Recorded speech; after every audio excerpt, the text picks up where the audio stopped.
So my name's J.M. Jackson. I'm the principal of South Street School. This is my second year. I'm finishing my second year as a principal of South Street School. It's a wonderful little school. I enjoy it. I love it. I think it's an absolutely fantastic place to be. In a weird twist of fate, I was in your very shoes not so long ago when we moved to this district. I actually live about a mile up the road. I currently have a kindergarten, first grader and a second grader in this school. And I have a sixth grader, and he was in second grade in this building when we moved here 5 years ago. So it's kind of a little twist of fate that now not only am I a resident, but I'm also the principal of this nice little school.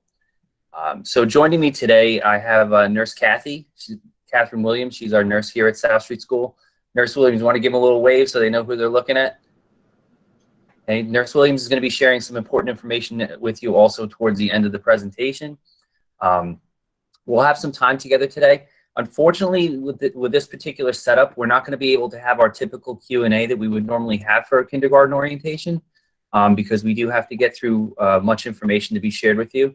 Again, this will be recorded, so you'll be able to go back and pull up the information as well. And some of the links that are embedded within the presentation, I'll also be sharing out a PDF version of the presentation with everybody so you can actually access those links that we're going to be showing you during our time together. That's not to say you shouldn't write down any questions that you have. What I'd like you to do, as odd as it sounds, is hold on to those questions until August. The reason I say that is in August, I'm going to invite everybody in by class so we can have a little bit more of a personal experience touring the school together in 3 dimensions with the bus ride and not have to worry about technology and cameras in front of us. So during that time when you come back for the tour with your child and their class, that would be a good time for us in a little bit more of a personal time together for you to ask any questions you may have and just have us spend some more quality time with each other in a smaller group. So with that, I'm going to go ahead and start the presentation, and we'll get things underway. So our district administration, we have our superintendent, Mr. Joe Stymel. Assistant superintendent for personnel is Ms. Linda Weiss. Our director of special education is Mr. Frank Weiss. Our assistant superintendent for business and operations is Mr. Tim Lauby. Assistant superintendent for curriculum and instruction is Mr. Adam Frankel. The director of instructional technology is Dr. Carol Polney. And our director of elementary and curriculum and instruction is Dr. John Christie. Any questions or concerns with anything that would relate to these people and or the departments that they oversee typically goes through the principals, and then it would go to these people if I was not able to answer your questions. So as we set off on this journey together, and I know many of the parents have children that are either already in South Street or have come through South Street, this is familiar to you, but if you are a new parent to South Street, I would be typically your point person after your child's teacher in order to help navigate any questions or concerns you may have. South Street School, just this year, we kind of switched around what our focus was going to be. Not so much a goal or a mission or a vision, but just what we wanted to emphasize, so to speak, for our children. South Street's we have a very growth mindset here. So one of the things that we've switched and focus on is just the concept of South Street School children, where tomorrow grows today. With that growth mindset, we embrace it each and every day during our instructional practices. The children are always encouraged to do their best. We try to get them to try new things. It's not always easy, especially with the little ones, because they're apprehensive to try new things and go outside of their comfort zone. And most importantly, we want them to learn from their experiences. I'll say it later in the presentation, but one of the biggest things that you can help reinforce with your child is it's okay for them to not succeed. When we don't succeed, that's actually how we grow. When children do succeed, often it's exciting for us as parents, but what we're not teaching them and what they're not getting an opportunity to do is to learn from mistakes, to grow and to develop. So when they actually do make mistakes in life, it tends to impact them a little bit harder than it normally would.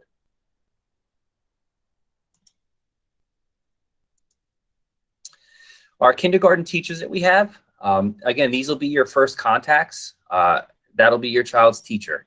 If you have any questions or concerns, they can answer about 90 to 95% of those. And then if you ever call me with a question or concern, I'll be more than willing to help you out. But one of the first things I'm going to ask you is, have you spoken to your child's teacher? Because by circumventing them, it takes them out of the equation, and it's very difficult for us to get the information that's needed and help you to help you solve any issues you may be having. We have Mr. Burns, Mrs. Capabianco, Mrs. Hayton, Mrs. Keeley, and Mrs. Scharf. Those are our 5 kindergarten teachers. Our PTA president is Miss Beth Shupp. Miss Jill Burke is our vice president, and Miss Lori McCula is our treasurer. Now, we're a K-2 school, so we only have parents here for really 3 years. What I'd ask you to do is get involved with the PTA if you have the means to do so, because all of these wonderful women you see in the presentation screen right now, they have children that are in the upper grades, so they're going to be transitioning within the next year or two to the high school, and they're most likely going to help out with the PTA at the high school. So it's gonna leave a little bit of a gap, a little bit of a void for us. So I would encourage you to get involved if you can, so that we can make sure that the interests of our K-2 children at South Street are always being met at all times. And with the amount of volunteers that we have available, hopefully that many hands can make light work, and we can have as many people come on as possible.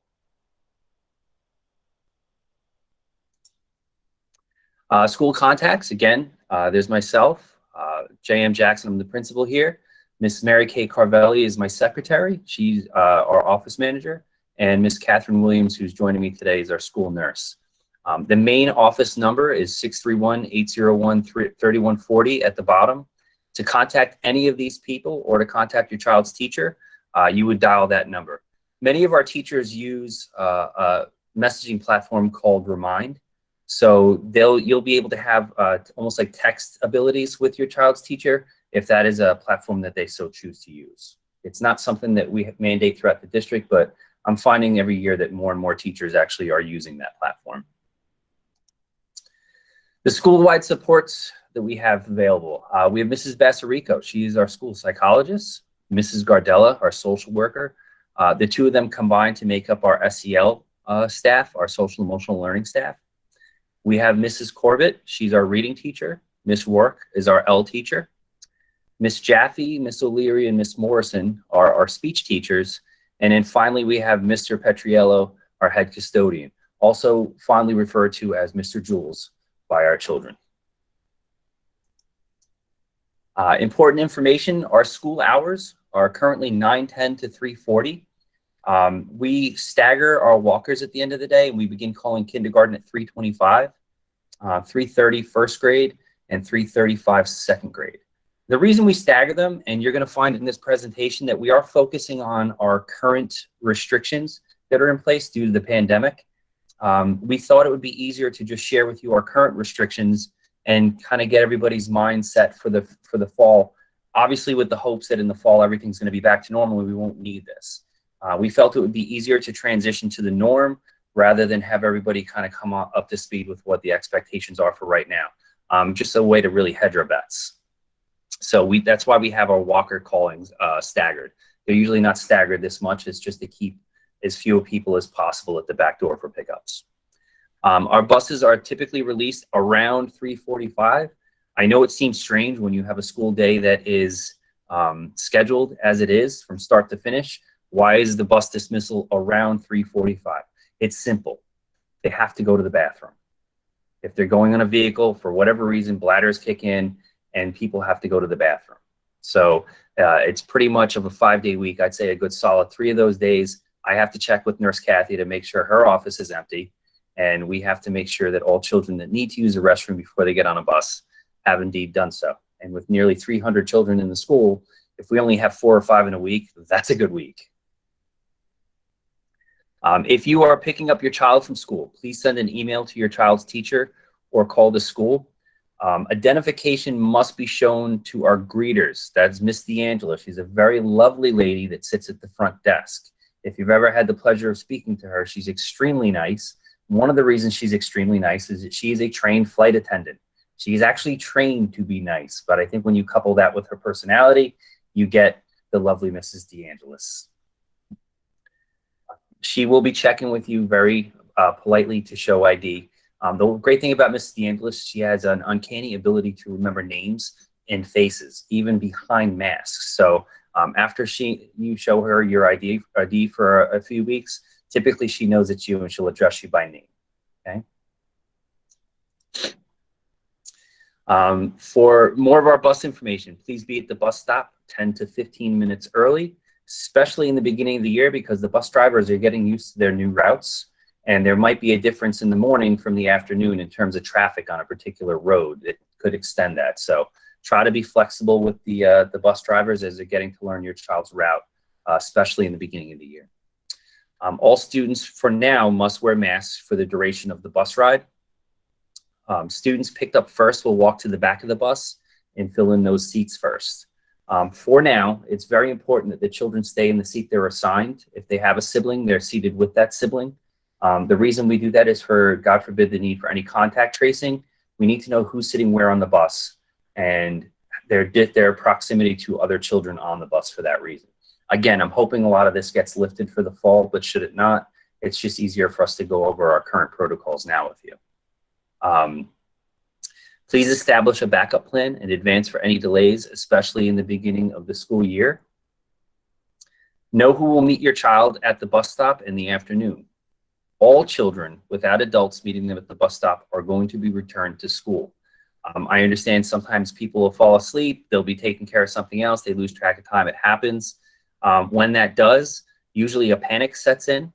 I know this for a fact because typically we'll answer the phone and there's a parent that is very nervous that they've just missed the bus and is wondering what place on what corner of Long Island their child is now going to be taken to. We have protocols set up for that in place. If there's nobody to pick up your child and take them off the bus at the stop, they will be brought back to the school. So chances are the minute you call us, the bus driver already knows that they're returning to the school with your child. In most cases, the parents arrive to the school before the child gets back on the bus. So it tends to be a pretty smooth transition. A typical day in kindergarten, we have our morning meeting. The children will have snack. Then we'll have some math. Sometimes there might be a little bit more snack after math. They'll have special science and social studies. During that time, they might even have a little more snack. Lunch and recess, reading and writing centers. There'll probably be some more time for them to have additional snack at that point. And centers for socializing and an outdoor activity. They're hungry, they move around, so we try to give them opportunities throughout the day, especially the little ones, if they are hungry, to get a little snack in them. Our lunch procedures.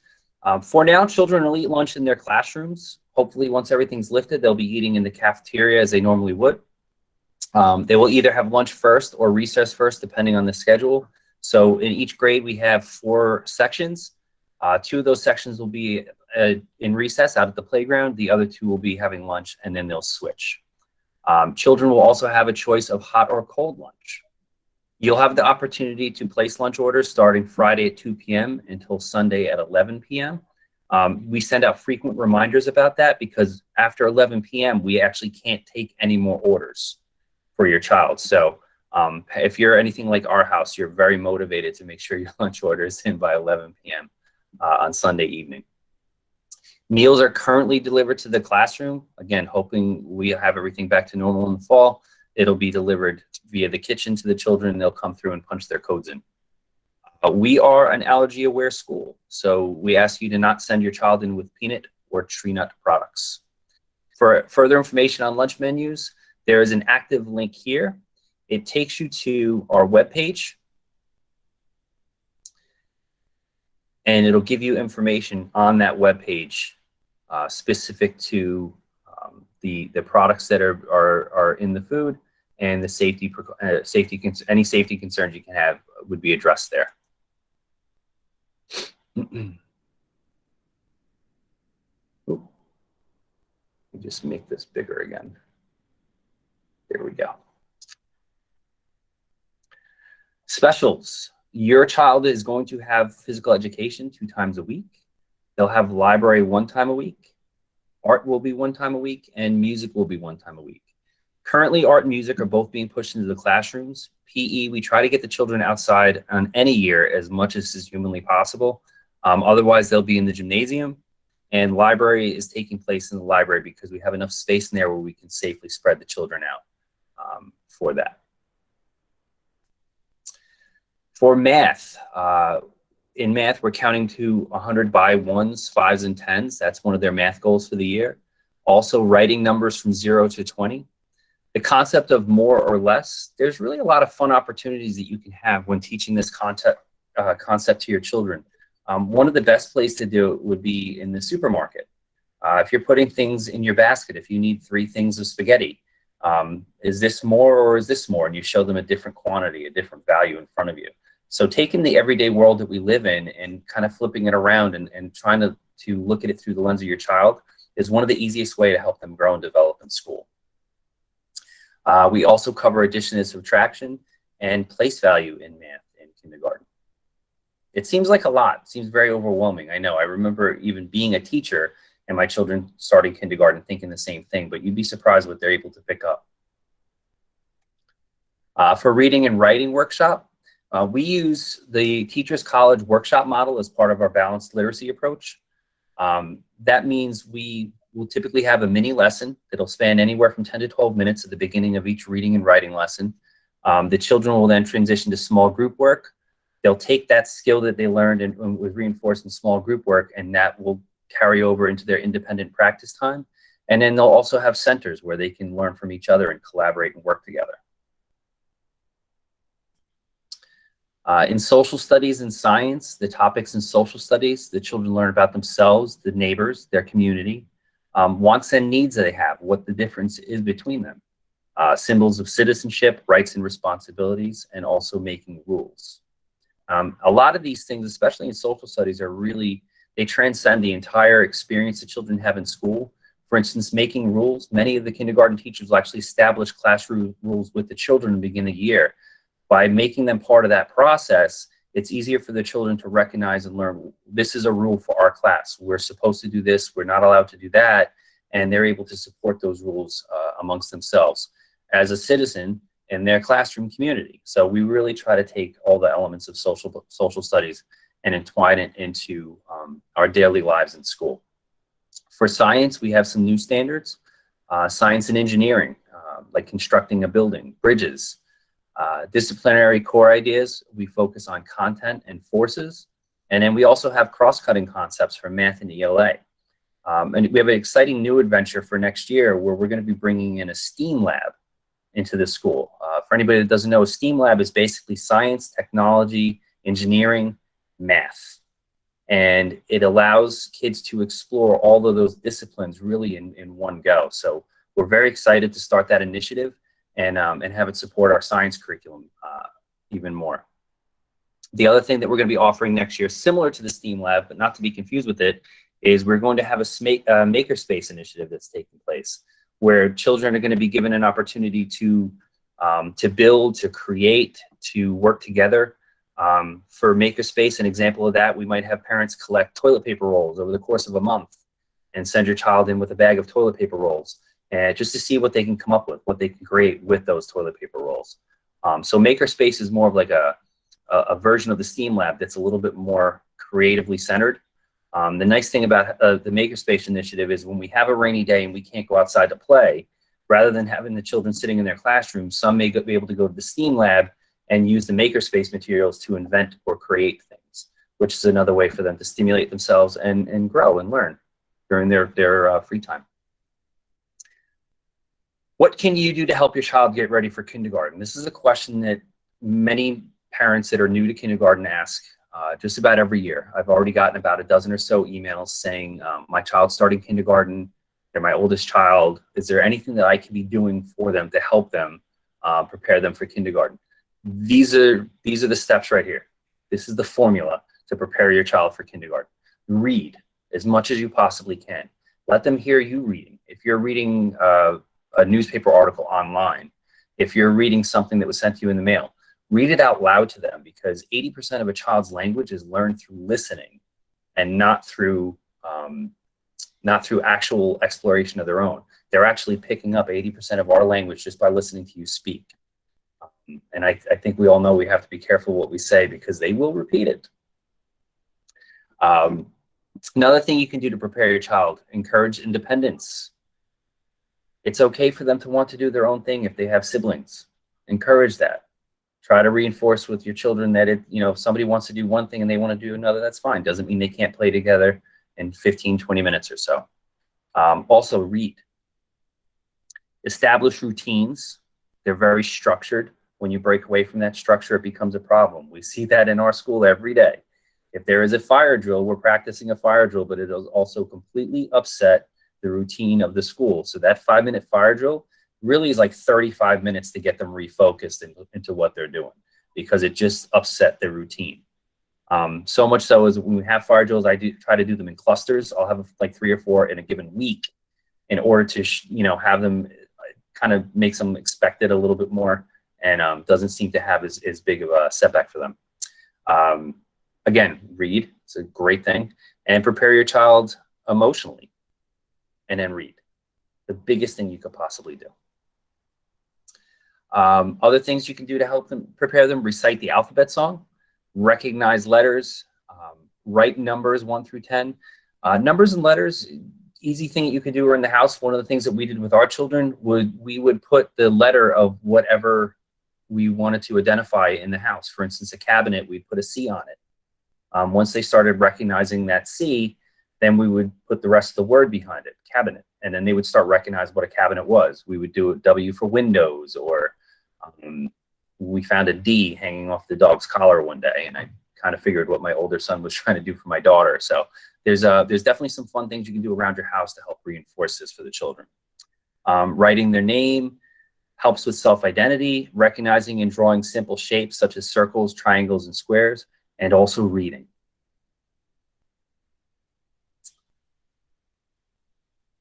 Similar to what I had said earlier, one of the best gifts that you can give your child is the permission for them to fail. It's okay for them to make mistakes, because every time they make a mistake, they're getting an opportunity to learn. Our district webpage, this is a hyperlink that if you go back and you access the PDF copy later, you'll be able to click this and it will take you to our district webpage, which looks very similar to our school webpage, which I'll show you in a minute. We have different hyperlinks that you can access here. If you've never been to the district webpage, I'd encourage you to go there, explore, take a look around. We try not to change it too much, so it's easy and recognizable when people go there. For our school webpage, I would encourage you to go to our school webpage often. I post pictures of your children there often. I try to keep parents in the know of what's going on in school. So when you go to our first landing page, the first thing that you're going to see is the picture of the school. It always starts up with the school. And then there is a direct link to our Shark Tales newsletter. And that takes you to our monthly newsletter that comes out. Mrs. Williams, Nurse Williams, is a contributor on that. And it tells you what our focus is as a school for that month. I have contributors from art to social emotional learning, health, nutrition, everything's in there. And at the very end, what I try to do is I also will show who our leaders are for that month. These were April's perpetually positive people. These were children that we identified as always being positive, no matter what's going on in their lives. So I do spend a lot of time on updating things on our website. I'd encourage you to go there as much as you possibly can, so you can be in the know with what's going on. Just so you're aware, most parents do check the website from their cell phone.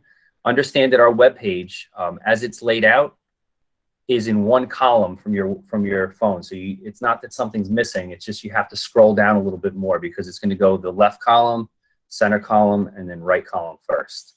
So if you scroll down a little further, you should be able to see everything that you would like to see. Okay.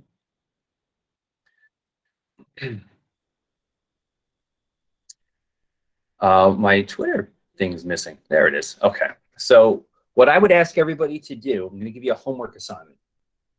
If you haven't already, please download the Twitter app and have it downloaded for our meeting in August, because we are going to be in a little friendly competition with Tuttle Avenue School. We're highly competitive in this district, and one of the things that we want to do is we want to have more people signing up from South Street School with Twitter than Tuttle. Now, while I'm setting that goal for August, if you can download it anytime in the near future, and then possibly take that picture of your child standing in front of the South Street School marquee board outside, you know, the one you do just before they start kindergarten, and then post that with the hashtag South Street School. That would be awesome, because it would mean we were winning, and that's a good thing. For anybody that's new to Twitter, hashtagging is really just when they put that number sign and they write words next to it, and it helps you organize information that's on Twitter. I will post to Twitter 3, 4, 5 times a week, whatever's going on. I'll post from the classroom, cool assignments the kids are working on, funny things that they've shared with me. It's all the time, and it's a really simple way to be in the know of what's going on with school, and they pop up as a little notification. You can continue to read it, or you can clear it, and it doesn't really get in the way or bog anything down like typical text messages would do. So if you haven't, download Twitter. And once you set up your own Twitter account, you can follow us at ESM_CSD. When I go there now, it'll take you to it's taking you to our social media page, not the Twitter page. Go to at ESM_CSD, and you'll see some of the more recent tweets that we put out. You can also follow us on Facebook, which is more common for folks these days. I would recommend both. On Facebook, you'll obviously see greater detail to the stories that are being posted, because Twitter does have limitations. And with that, I'm going to turn everything over now to Nurse Kathy, who's going to guide us through more of the health awareness part.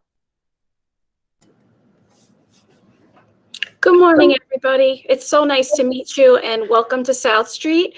I'm excited to meet you and all of your children if we haven't already met. I've been in the district for a long time, and I have boys that are going to be graduating from the district this year. So I know what it's like to be working for the district as well as a parent in the district. So welcome to everybody. So basically, I just wanted to go over some helpful hints to get us through the school year successfully. Of course, one of the big things that people come to me for is paperwork that's required, including the physical and immunizations. Obviously, with COVID, there's been a lot of changes to things, and some people have had a hard time with, maybe getting to the doctors because of restrictions and things like that. But for the kindergarten year, we are required for the children to have a physical that's dated after September 20th. There is a particular form that the state is requiring us to use, and it can be downloaded off the website. I've included the link here. All children at the age of 4, your children may be up to date already, but once they turn 4 years of age, they are required to get 4 additional vaccines added on. So you may want to talk to your provider now to get them started so that we can have them caught up by the beginning of the school year. In the past, New York State has had us, people have been able to use the religious exemption in terms of the immunizations and if they had concerns with them. But now New York State requires that all children do have the immunizations, except if there's a specific medical exemption. And if any of your children fit that criteria, please feel free to reach out to me and contact me, because there is particular paperwork that we need for that. One of the most important things you can do, in addition to submitting your physical and immunizations, is to keeping your emergency contact information up to date with us. If I need to call you, or if the school needs to call you, I can't tell you how many times we do find that the numbers are not updated or the emergency contact information has changed. So please make sure that we are up to date with all of that. In addition to the routine paperwork that the nurse's office requires, there is a health history form in there, and in there we would like to know information in terms of if there's anything significant from the past, and we'll go over that a little bit further. The other thing is, if your child requires medication in school, there is a particular form for that as well. So these are some of the conditions that the nurse needs to be aware of. If your child has allergies, seasonal, medication, food allergies, those are really important for us to be aware of. If your child has a food allergy in particular, we should be talking about it to see how best we can keep your child safe in the school. And if your child does require medications in school for whatever reason, it's helpful to have a dialogue about that. Children with diabetes, seizures, asthma, and food allergies all may require special needs in the school. So we can help bridge that and really make it easier for your child in school. If your child has any kind of chronic medical conditions that were not listed, or any visual or hearing concerns, this is also something that we screen for in school. I know your pediatricians do visual and hearing screens, but sometimes insurances do not actually cover like the hearing screens. So in the beginning of school, we will be screening all of your children. And luckily for the kindergartners, we do that in August of this year. And if we do find anything, we will let you know. If your child has any behavioral, developmental concerns, emotional concerns, again, those are important to kind of bring us up to speed with.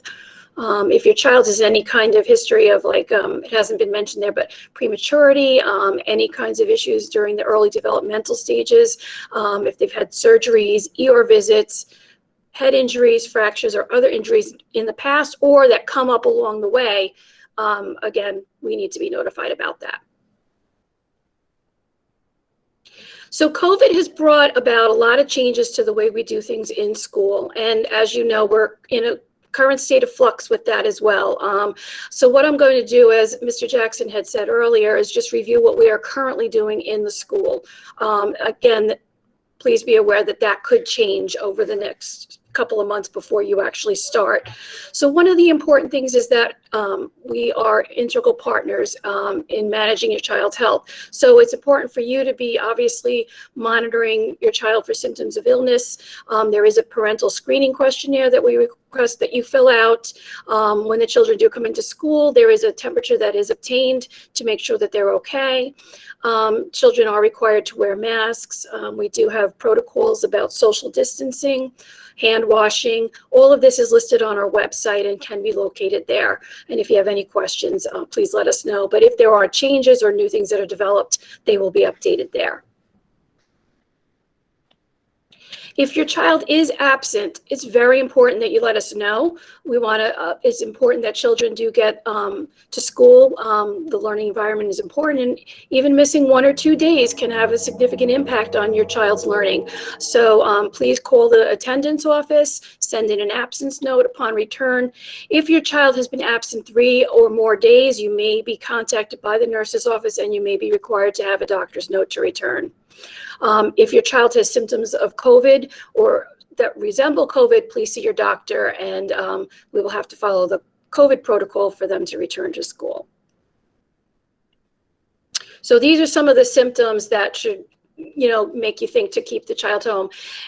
If they have a fever of 100 degrees or more, if they have a headache or fatigue, nasal congestion, runny nose, loss of taste or smell, sore throat, cough, shortness of breath, nausea, vomiting, diarrhea, rash, or body aches. Sometimes children just have seasonal allergies. Sometimes they have a cold. Sometimes it's COVID. We really don't know. So if your child, if you know your child has a history of seasonal allergies, it's important for you to have the doctor send us a note indicating that that's going on, so that it will avoid any unnecessary sending of the child home. Again, before the child comes to school, it's important to set up a routine. So make sure you do the, you check your child to see how they're feeling in the morning. Make sure they have a mask on them that's appropriately fitting. Children do have a hard time with keeping their masks on. We do reinforce that in the school as much as possible. If your child has a concern with wearing the masks, please see me or talk to me beforehand so we can discuss what we can do for that, because we really encourage all of our children to wear them in school. Some of the things that are important in the kindergarten years especially is having a change of clothes, including socks. We do have a lot of accidents that happen in terms of bathroom and other kinds of things. They just get messy, and we kind of encourage them to be creative, and sometimes that results in their clothes getting wet or dirty. So if you could keep a change of clothes in the backpack, that would be great. The other thing is sometimes children like to wear shoes that are maybe not the safest, so we encourage sneakers for PE and recess. And last but not least on this slide, make sure your children have nut-free snacks and a water bottle. We have refill stations in the school for them to use, but water is absolutely great. And of course, a lunch. Okay, so as the principal has mentioned earlier, you know, this is an allergy-aware school. There are children with significant food allergies that require an EpiPen and become a threatening emergency. So that's why this has become, what we've developed over the years, and most schools are now going towards that because there's just a continual increase in the number of children with this. So in the current situation with COVID, we've gone to making everything COVID peanut-free and tree nut free in the classrooms. And in terms of special celebrations for birthdays, we recommend that you make alternatives that are food free and that may be something different, like making a craft, coming in to read a book, but you can speak with your teacher about further suggestions for that. So what would your child come to see the nurse for on a particular day? Well, one thing that I think a lot of parents get concerned about is when they get a call from me. Just so that you do know, I do call when a kid comes in if they have, a significant bump or anything like that. But the kindergartners do tend to come down to the nurse's office frequently. They're getting used to school. They may be a little nervous. And so I don't be surprised if that happens, and just expect that it will happen. And we do work with the teacher to make sure that we keep it to a minimum, but they are required to come down if there is injury, if there's a symptom of illness, if they have a bathroom accident, they will come down to the nurse's office as well. If they forgot their snack, sometimes that's a reason. So separation anxiety is another one that sometimes the children that come to school do have a hard time separating from mom, and they find the nurse a place to kind of come in and maybe just get a little extra TLC while they're going through their day. We will call you if there's any illness, any head injury, or a significant injury. And with the kindergartners, I tend to call you a little bit more because I'm getting to know you, you're getting to know me, and I just want to make sure everybody knows, that their child is okay. And again, keep your emergency contact information current. Things to work on with your children. Some of the biggest troubles in school are, making sure they're wearing their mask, making sure they wear it above their nose, making sure it's not under on their chin, and making sure it's comfortable. Sometimes we recommend having them get like character type masks. That might be helpful. Washing their hands is a skill that they need to kind of learn, as well as knowing how to blow their nose, how to cover their coughs. And the biggest concern and the biggest difficulty with a lot of kids in kindergarten is using the bathroom. They come to school, they're afraid to use the bathroom. It's really important for you to kind of work with them over the child to become independent if they haven't already become independent. If they do tend to have accidents, that's okay. In that case, I'll be involved with you. You need to kind of just touch base with me and really, really send in the extra clothes. I can't stress that enough, but it's really a good time to encourage them to, go to the bathroom themselves and do as much of the care as possible.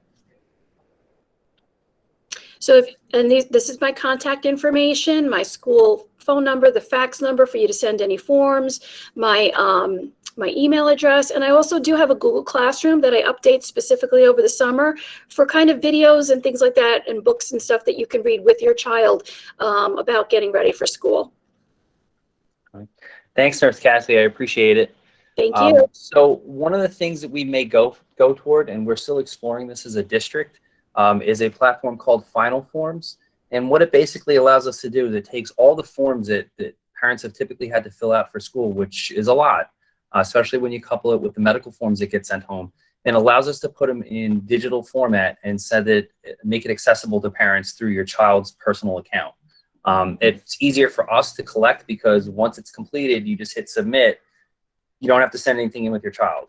And it also gives us a quick checklist as to what forms are still outstanding, what needs to be completed for your child to have smooth entry into school. We're still unsure what's happening with Final Forms. It's something that we're hoping once we get the final approval for, we can transition everything over into these digital formats, but it hasn't been finalized just yet. So we're hoping that's something that we can use in the future to make things a little bit easier. So with that, I just wanted to thank everybody for joining us today. I'm looking forward to meeting you in August. Like I said, 3-dimensionally, when you can come in with your child, they can take a tour on the school bus, and we'll have an opportunity to speak while they're taking their trip, and then also take a tour around the school. We'll stop in and see Nurse Kathy. You'll be able to see your child's classroom, and hopefully meet maybe some of the teachers when they're in. So that'll be taking place that last week in August before school starts. And then, like I said, if you have any questions today, you're probably going to have more by then. So bring your questions with you when we get a chance to meet, because chances are if you have a question, there might be 3 or 4 or 5 other people in your party, in your child's classroom that has that same question.